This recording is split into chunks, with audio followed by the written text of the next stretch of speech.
नमस्कार, city post में आपका स्वागत है। मैं हूं श्रीकांत प्रत्युष। आजकल बिहार का शिक्षा विभाग काफ़ी चर्चा में है क्योंकि शिक्षा विभाग में खलबली मची हुई है। नई शिक्षा नीति का विरोध शिक्षक कर रहे हैं, आपको पता ही है। नई शिक्षा नीति को लागू करने वाली बिहार सरकार अब उसे लागू करने से हिचकिचा रही है, कह रही है कि उसके पास अभी संसाधन ही नहीं है। नई शिक्षा नीति जल्द से जल्द लागू करना चाहते हैं राज्यपाल, लेकिन बिहार सरकार ने हाथ खड़े कर दिए हैं। शिक्षक बहाली में दूसरे राज्यों के उम्मीदवारों के भाग लेने को लेकर जो छूट मिली है उसका विरोध शिक्षक अभ्यर्थी कर रहे हैं और आज से शिक्षक अभ्यर्थी डोमिसाइल नीति लागू किए जाने को लेकर पटना के गांधी मैदान से मार्च करेंगे। ये मार्च पटना के गांधी मैदान से शुरू होगा और डकबंगला चौराहा होते हुए आयकर गोलंबर पहुंचेगा। आयकर गोलंबर से सीधे राजभवन शिक्षक अभ्यर्थी मार्च करेंगे।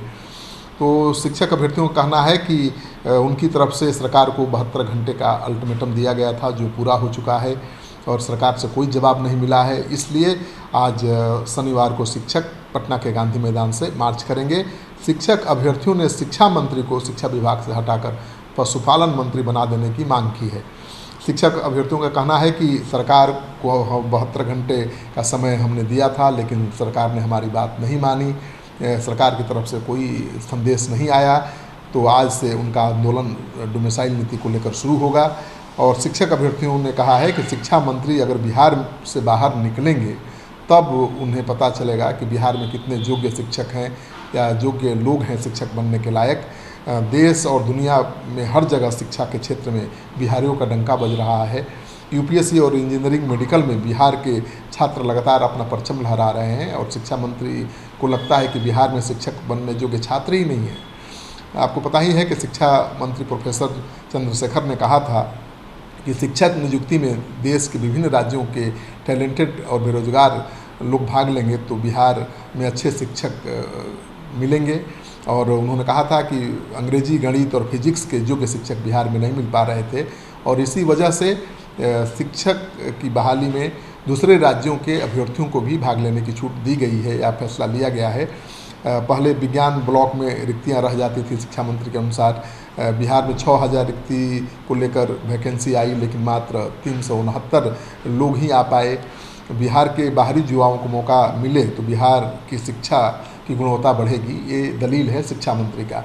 लेकिन जो शिक्षक अभ्यर्थी हैं उनको ये पच नहीं रहा है। उनका कहना है कि बिहार में योग्य और सामर्थ्यवान छात्रों की कमी नहीं है, उन्हें मौका मिलना चाहिए। तो आज डोमिसाइल नीति को लेकर जो शिक्षक अभ्यर्थी हैं पटना के गांधी मैदान से मार्च कर रहे हैं।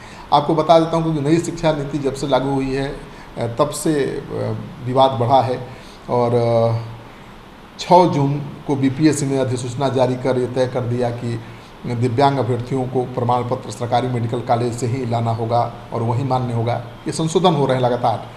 अब 9 जून को तकनीकी शिक्षा की डिग्री तथा प्राच्य भाषा विषय से संबंधित डिग्री सामान्य विषय विद्यालय अध्यापक पद पर नियुक्ति के लिए मान्य नहीं को विलोपित कर दिया गया है। और कक्षा 11 और 12 के बायोलॉजी विषय में नियुक्ति के लिए स्नातक के विषयों में संशोधन भी कर दिया गया है। 19 जून को सामान्य वर्ग की महिला, दिव्यांग और एसटी के लिए सीटेट में प्राप्त अंकों में छूट की सीमा बढ़ा दी गई है। पूर्व में सीटेट में 90 अंक प्राप्त करना जरूरी था, लेकिन इसे घटाकर अब 82 कर दिया गया है। 21 जून को नया संशोधन हुआ। सीटेट जुलाई की परीक्षा में सम्मिलित होने वाले अभ्यर्थियों को परीक्षा में फार्म भरने की अनुमति दे दी गई और इसको लेकर अधिसूचना भी जारी कर दी गई। और 22 जून को अधिसूचना जारी करते हुए परीक्षा की तिथि में बदलाव भी किया गया था। 19, 20, 26 और 27 अगस्त को होने वाली परीक्षा की तिथि को बढ़ाकर 24, 25, 26 और 27 अगस्त को 2 पालियों में करने का निर्णय लिया गया। तो लगातार बदलाव आ रहे हैं। 24 जून को बीएड और डीएलएल परीक्षा के अपियरिंग अभ्यर्थियों को भी शिक्षक बहाली प्रक्रिया में अनुमति दिए जाने को लेकर अधिसूचना जारी हो गई है। और 27 जून को बड़ी खबर आई, बिहार सरकार ने शिक्षक बहाली के लिए आवेदन में डोमिसाइल पॉलिसी खत्म करते हुए देश के सभी अभ्यर्थियों के लिए आवेदन की अनुमति दे दी है। तो जो संशोधन लगातार हो रहे हैं नई शिक्षा नीति में, उसको लेकर बिहार में घमासान मचा हुआ है और आज शिक्षक अभ्यर्थी मार्च कर रहे हैं, राजभवन मार्च कर रहे हैं। इस खबर को ज़्यादा से ज़्यादा लोगों के साथ शेयर करिए, क्योंकि ये बिहार की शिक्षा से जुड़ी हुई खबर है और शिक्षा पर ही किसी भी देश और राज्य का भविष्य टिका होता है।